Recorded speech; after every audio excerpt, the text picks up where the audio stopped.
हमने किसी के धर्मस्थल तोड़ के अपने धर्मस्थल नहीं बनाए। इतनी गोलियां शरीर में मारी गई, हाथ के नाखून भी निकाल लिए गए। जितने लोग बोले हैं इन्होंने पत्थरबाजी का कोई जिक्र, कोई चर्चा नहीं की। अपराध क्या था कि उसने अपने धर्म का एक झंडा लगा दिया।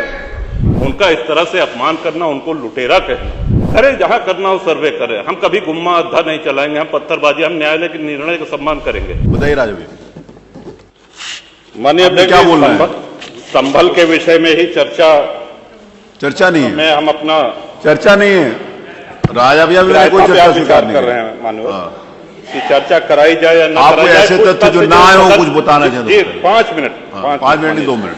कुछ तथ्य जो इस सदन में रखे गए, इसके बाद आपको उनको भी सूचना दी है। तो श्रीमान वो आपत्तिजनक है। कुछ बिंदु मैंने भी नोटिस है। इस सदन की कार्रवाई लाइव देखी जाती है, रिकॉर्ड रहता है। माननीय नवाब साहब हमारे बहुत अच्छे मित्र हैं, साथ में मंत्रिमंडल में भी रहे। पहली बात तो यह स्पष्ट हो जानी चाहिए कि जो सर्वे हो रहा है वो न्यायालय के आदेश पे हुआ है। और जितने लोग बोले हैं इन्होंने पत्थरबाजी का कोई जिक्र, कोई चर्चा नहीं की। अब हम एक चीज तो ये भी जानना चाहेंगे कि क्या पत्थरबाजी करने से न्यायालय का आदेश बदल जाता है? अगर न्यायालय ने किसी सर्वे का आदेश दिया तो उस आदेश को पलटने के लिए क्या तरीका है?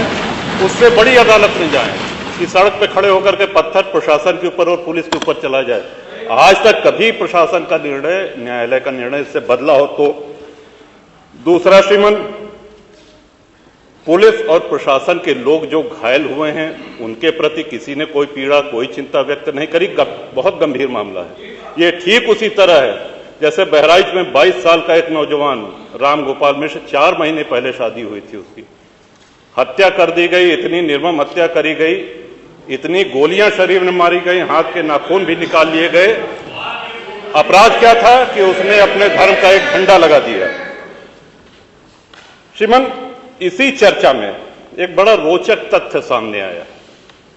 माननीय नवाब साहब ने कहा कि कुंदरकी में लूट हुई है, लूट करके, वोट लूट करके ये विधायक बन गए हैं। वरना कुंदरकी में 65% मुसलमान हैं, 35% हिंदू हैं, तो रामवीर सिंह कैसे जीत जाता? ये कार्रवाई में है हमारा। तो मनोहर, एक सवाल हम ये भी करना चाहते हैं कि जिन विधानसभाओं में मुस्लिम मतदाता की संख्या हिंदू से कम है, क्या वो लूट करके विधायक बन के आते हैं? या क्या हिंदू बाहुल्य जो विधानसभाएं हैं वो मुसलमान को वोट नहीं देती? इस हिसाब से तो यही लगता है कि सबसे बड़ा आश्चर्य धरती का यही हो गया कि जब 65% मुस्लिम है तो हिंदू कैसे जीत गया? आज पहला दिन है इन लोगों का सदन में। हमने अनुरोध किया था जो नए सदस्य जीत के आए हैं कम से कम परिचय करा दें, हम लोग भी पहचान लें। हमारा कोई परिचय नहीं है रामवीर जी से, लेकिन वो निर्वाचित सदस्य हो चुके हैं, सदन के सम्मानित सदस्य हैं। उनका इस तरह से अपमान करना, उनको लुटेरा कहना, ये तो आपत्तिजनक है। और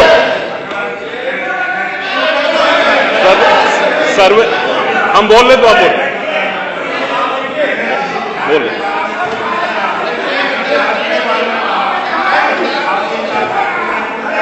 माननीय अध्यक्ष जी, 2 मिनट में अपनी बात समाप्त कर रहा हूं। 2 मिनट में अपनी बात समाप्त कर रहा हूं। हम लोगों ने भी बड़े धैर्य से सुना। तो इस सदन का एक क्राइटेरिया, एक मापदंड क्या ये तय मान लिया जाए कि जहां हिंदू अधिक है वहां हिंदू विधायक को ही जीतना चाहिए, मुस्लिम विधायक सिर्फ वहीं से जीतना चाहिए जहां मुस्लिम की आबादी 50% से अधिक है? अगर ऐसा नहीं हुआ तो ये मान लिया जाए कि वोटों की लूट हो रही है या विधायक लुटेरा बन के वोट को लूट करके जीत करके आया है, बेईमानी से आया है। तो श्रीमान, ये तो इन शब्दों को कार्रवाई से हटाया जाना चाहिए। ये सदन के विधायक का अपमान है। और एक बात और कही गई कि सर्वे शांतिपूर्ण चल रहा था। एक हिंदू होने के नाते, एक सनातनी होने के नाते माननीय अध्यक्ष जी, हम तो ये कहते हैं कि न्यायालय किसी भी मंदिर पर सर्वे का अगर कोई आदेश करती है तो मैं नहीं समझता कि किसी भी सनातनी, किसी भी हिंदू को कोई आपत्ति होगी। हमने किसी के धर्मस्थल तोड़ के अपने धर्मस्थल नहीं बनाए। करें जहां करना हो सर्वे करें, हम कभी गुम्मा अद्धा नहीं चलाएंगे, हम पत्थरबाजी, हम न्यायालय के निर्णय का सम्मान करेंगे। तो शासन का काम, प्रशासन का काम तो न्यायालय के निर्णय को लागू कराना होता है। तो इसलिए माननीय अध्यक्ष जी, इस पे चर्चा कराई जाए।